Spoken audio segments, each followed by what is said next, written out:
Je reçois ce matin le docteur Frédéric Salman. Bonjour et bienvenue.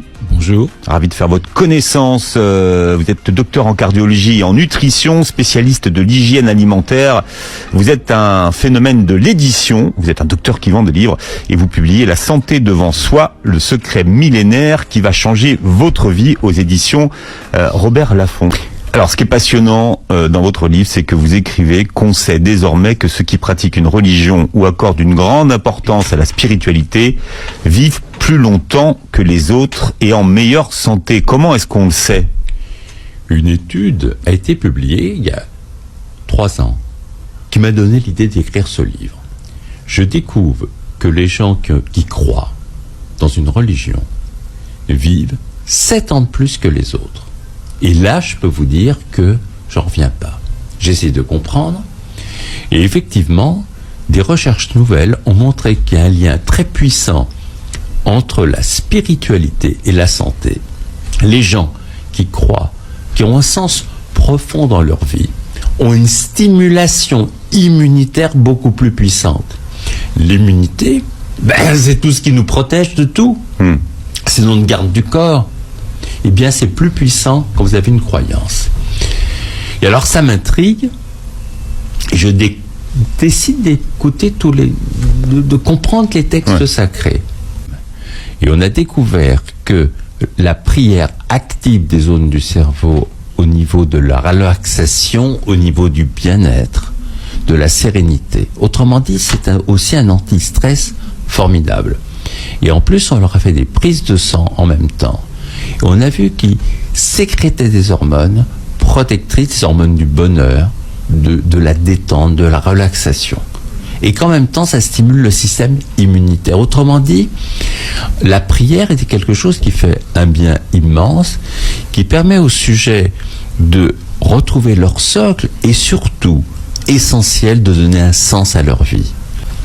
Donc, on a évalué les effets positifs de la prière sur la santé. Oui. Ça, c'est validé. Ah, c'est validé et c'est formidable. Qu'est-ce que vous avez appris, vous, en tant que praticien, en vous intéressant à la prière ? J'ai appris, vous savez, une chose essentielle. C'est que quand quelqu'un tombe malade, il ne faut pas regarder seulement la maladie, il faut regarder le sujet dans son ensemble et ne pas séparer le spirituel du physique. Quelque part, vous savez, quand les gens ont un gros décalage entre ce qu'ils sont en profondeur et leur vie, dans ce décalage va s'installer la maladie. Pourquoi il y a une maladie ? Pourquoi elle démarre ? Et une compréhension extrêmement forte dans la spiritualité, c'est-à-dire que quand les gens sont raccords, ils vont beaucoup, beaucoup mieux. Ils ont une forme d'énergie et de lumière intérieure qui les protège. Donc, vous savez, l'individu a besoin aussi de se relier à ce qu'il est en profondeur pour justement aller vers ce qui est essentiel. Et ce qui est formidable, c'est que à un moment donné, ça va être justement cette énergie qui va le protéger. Mais il faut être en mouvement physique, spirituel et intellectuel. Crains l'Éternel et détourne-toi du mal. Ce sera la santé pour tes muscles et un rafraîchissement pour tes os.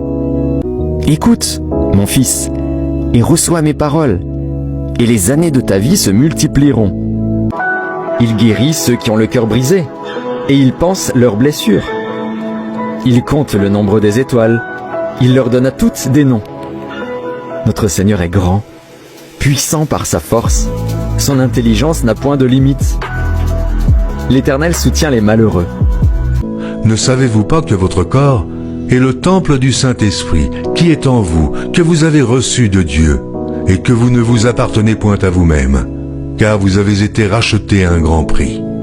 Glorifiez donc Dieu dans votre corps et dans votre esprit, qui appartiennent à Dieu.